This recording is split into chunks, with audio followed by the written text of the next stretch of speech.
Hi guys, I'm back again. This is going to be part two of my prep talk. So talking about my competition that I did in September. So in the last video we got up to doing talking about refeeds and cheat meals. A lot of people do usually get the wrong idea about refeeds and cheat meals and just think they have a refeed or have usually a cheat meal because they think they deserve it and because they think they have it every once a week, let's say. Cheat meals or refeeds are only supposed to be implemented when your weight stops, basically when you stop losing weight. So the only time I would have a cheat meal or a refeed is when I'm on the scales every day, every morning, and maybe for about 2 or 3 days, or maybe sometimes 3 or 4 days, maybe my weight would not go down at all. And it can be that your metabolism has literally just slowed down, because once you're dieting for quite a while, your metabolism will slow down a little bit because it's basically your body is in survival mode. Yeah, it is in survival mode because your body thinks you're basically killing yourself because you're losing body fat so much as well. So as a cheat meal, what I would do basically, I don't usually plan a cheat meal at all when I have one. But when I was in my prep, it was usually having once every 2 weeks. It just turned out to be that way usually. I wouldn't always plan it, so it might be once every 15, 16 days, or it might be 8, 9 days, something like that. It depends. And my cheat meal, when you have a cheat meal, you don't want to go absolutely mad and have a ridiculous amount of food. A lot of people do it wrong and literally think, oh, I have a cheat meal and just have everything they can. And literally go till their stomach's hurting or in a headache and things like that. You don't want to go that far. A cheat meal, as I said, all it does is basically restart your metabolism, kickstart your metabolism again. So all you would want to do is basically have an increase in carbs and fats, and as well can be a bit of protein as well, but mainly carbs and fats as well, just to again restart your metabolism a little bit and trying to drop weight. As a cheat meal, what I would change up each cheat meal what I'd be having as well. The reason for that as well, because it does satisfy cravings as well, which is obviously a good thing. So for example, maybe I can't remember exactly what cheat meal I had each time, but I think my first cheat meal was a pizza, just a takeaway pizza. I think it's from Papa John's as well. It's my favourite. And from Papa John's, they actually do a dessert, some cinnamon, I can't remember what it's called now, but some cinnamon roll dessert thing, whatever it is. Quite a lot of sugar on it as well, actually. So I had it was actually a large pizza I ended up having actually. But a large pizza, no it wasn't, sorry. It was a medium pizza. So a medium pizza and this cinnamon dessert as well. And that would be it. I wouldn't go anymore. I know a lot of people do once they have that. Maybe the rest of the day, well I had it quite late, but a lot of people, if they have a cheat meal earlier on in the day, they would end up cheating through the rest of the day. Because they think they have that mindset, I guess. They think that if you have a cheat meal, for example, they think, oh, I might as well do it for the rest of the day and start cleaning tomorrow. Do not do that. The worst thing to do. Because if you end up turning a cheat meal into a whole cheat day, you'll consume way too much calories, and you will gain gain quite a bit of weight after having that as well. Some of it water weight, but you can actually gain quite a bit of weight as well, which is you're basically just taking a few steps back to go forward again. So I advise not to do that. Just have a decent amount of food, but not go too mad. I think my second cheat meal, or as I said, I don't know the order of why I had things, but another one I remember I had burger and chips from Byron Burger and Chips, and I didn't actually have any dessert there as well actually, because it was actually, I got I can't remember the name of the burger, but it was actually I think it was the biggest burger they do. So I got that, and I think I got some chips as well, and I was actually quite full after that. Reason I was actually quite full is because when you're dieting for a certain period of time, your stomach in the end does shrink after a while, because your body is not used to that, isn't used to much food at all. So your stomach will start to shrink. And as soon as you have like a cheat meal or refeed, as soon as you have a lot of calories, your body will won't be able to consume as many calories as, let's say, as you did before the prep started. So so yeah, then I had a burger and chips from Byron, and I think maybe I might have had one or two more. I can't remember what it was exactly, but I think you can get the gist of it. Yeah, and basically now I'll talk about a refeed. So refeed and a cheat meal is two different things. So I said cheat meal is just one meal, having cheat, whatever you want, basically a break of your diet just for one meal. A refeed is basically really a refeed throughout the entire day. Basically, if I have a certain amount of grams of carbs in one day, let's say, I'll just say an example, let's say I had 300 grams of carbs in one day on my prep. In a refeed, maybe you can have 450, 500 grams of carbs, let's say, so an extra 100, 150 grams of carbs. So again, having a little more carbs in your body to again kickstart metabolism, just so your body doesn't, just to shock your body doesn't know what's coming basically. Because everyone's body is actually very clever at basically survival mode. So what it would do, your body would slow down the metabolism just to stop you from basically wasting away. So what you do, you'll basically respike your insulin. Basically, you'll respike your insulin by having a refeed or cheat meal. So by having a refeed, maybe, as I said, 100 to 150 grams of carbs extra, or a little bit more if you don't gain fat easily. And then for the next day, next few days, that's when you go back to carbs that you're normally having. Refeed, I'd maybe have a little more often if I didn't have a cheat meal. So maybe a refeed you can have once every maybe 5 to 7 days is okay. And as I say, when I say refeed, not go too much, not to have like 1,000 grams of carbs or something like that. Just a decent amount, between 100 and 300 grams of carbs extra as well.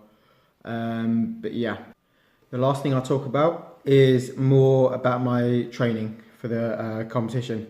So the training I did change it up quite a bit sometimes, and I don't always do one thing exactly. But as I said, what I did push-pull legs routine. But I didn't go too heavy in the prep actually. I wouldn't go, when I say too heavy, I didn't go, let's say, from 3 to 5 reps or any lower than that. Reason for that, especially when you're deeper into the prep, reason for that is because as you lose body fat, your joints have less fat around them, so they less insulation or less protection as well. So the leaner you get, the more chance there is of getting injured. And obviously I do not want to get injured before a competition or whatsoever at all. But yeah, so I did a few different ways of training. So I did do push-pull legs, but I would do more time on attention sort of training. So for example, let's say if it's bench press. So you're doing bench press like this. So instead of doing, let's say just normal reps back and forth like that, let's say speed, 1 second press, 2 seconds release, do, let's say, time on attention. So instead you can do either negatives or positives. So if I did negatives, I'll show from side angle, sideways. So from negatives, what you do, you press forward at normal speed, then release down, literally nice and slowly, with dumbbells or bar, whatever you're doing, about 8-second count on the way down, and press up, down, just like that, basically. Or if you want to do it positives, you can basically do the same, but opposite. So what you do, you go press in, forward, again, nice and slow, about 8 seconds or so, go down normal speed, nice and slow forward as well. And when you do that, obviously you don't want to be bouncing at all, bounce off your chest or anything like that. Nice controlled movement. So a lot of time on attention. And when you do time on attention, you don't need as much weight. The reason you don't need as much weight is because the muscle is under tension for a longer period of time. So your muscle can't withstand the weight you would use if you would go heavier, and it won't be under tension for a longer period of time as well. When doing negatives or positives, you would use, I'd say, maybe 2/3 of the weight you would usually use instead. So for example, let's say doing bench press, I'll be doing 100 kilos pressing. Maybe instead use about 60, 65, 70 kilos instead. And that going to be a lot harder because the muscle is under tension for a long period of time, and it's about mind-muscle connection as well. So we're going to try and squeeze the muscle as you're doing it, trying to focus on the muscle working, and it will stop any other muscles coming to play. So for example, if it was bench press, you'd be stop your front delts coming to play and your triceps as much as possible. Obviously they will come into play a little bit, you can't really stop that, but you're trying to stop it as much as possible. So that is the time of attention training. You can do something called rest pauses as well. So rest pause, let's say, I'll just use again bench press as an example. So rest pause, let's say you're trying to get 12 reps. So you keep going, get 12 reps, you go, let's say you get to 9 reps and you can't do it anymore, you rack the bar. Just maybe have, after you rack the bar, have maybe 10 to 15 seconds rest, and then rack the bar off again and try and get an extra 2 or 3 reps. So that's a rest pause, basically go into failure as much as you can, and if it's not the amount of reps that you wanted to go for, or if you just want to go for more reps in general anyway, just rest 10-15 seconds, and then start going again with the same weight. Don't drop the weight, same weight, trying to get as many reps as you can. It may end up being 2 or 3, just because you're not resting much at all. You won't be able to get basically another full set. It will just be a few more reps anyway. Also, another way of training that I like to do is drop sets and supersets. So drop sets basically is if you're doing a certain amount of weight, whatever exercise it is, you're trying to go as many reps as you can with that weight. Once you go to absolute failure, so you literally cannot get one more rep or even another half rep, what we do is rack the weight, whatever you're doing, take off a certain amount, maybe take off 20% of that weight, then do more reps after. Get as many reps as you can with less weight as well. You can do multiple drop sets, which I like to do, which does burn a lot, but it does work very well. What you'll be basically doing is dropping as many times as you can. So let's say again, what I do, let's say squats this time. Let's say you start with 3 plates on the bar, so 3 plates each side, 140 kilos. We do squats as many reps as you can. Once you've done those reps, you maybe take a plate off each side. So you've got 2 plates, so 100 kilos. Again, as many reps as you can doing the squats. And maybe you can drop one more time if you want to. Basically take another plate off the side, so you're 60 kilos. And again, go in as many reps as you can to absolute failure till you cannot go anymore. And then rack the weight. And you would feel that will burn like hell. It really will burn, but it does really work. You get an incredible pump just doing that type of training as well. And a superset is basically if you're mixing 2 exercises together. So let's say, I'll do another example, let's say biceps. So for example, if you want to, you can do maybe, let's say, barbell curls. So don't get a bar, do curls like that. So you do that for, let's say, for example, 12 reps.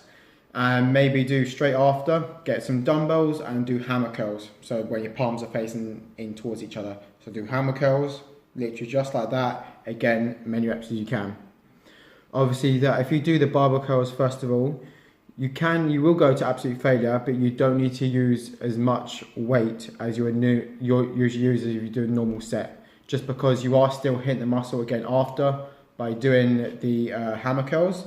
It's just a slight different movement, like using the dumbbells instead of a bar, hammer grip, so palms facing each other instead, and that the slight different muscles are working, maybe more of your forearm muscles as well, because you're in that position, and maybe more of the outside of the biceps. But yeah, that is the ways of training that I like to do a lot anyway, especially when I'm prep. When I'm off prep, I do like to maybe go a little bit heavier. I do still heavy a little bit during prep, but just not as much. So I do like to go a bit heavier when I'm not in prep, more sort of strength type training as well as hypertrophy as well. Obviously, this was a very tough prep. It was, as I said, 10 weeks, but especially the last 2, 3, or even 4 weeks, it was getting very, very tough. Training hell of a lot, twice a day, completely eating on point, and getting such low percent body fat, 4 or 5%. It was very tough, but I enjoyed it at the end of the day as well. Well, I hope that helped anyway. You can take some tips from this yourself. About my experience of my competition prep as well. I know I'm not a pro myself, I'm always learning, but I just want to give tips and show you my journey of what I did, and hope you can take something from it yourself anyway. Alright, thank you for watching, tune in next time.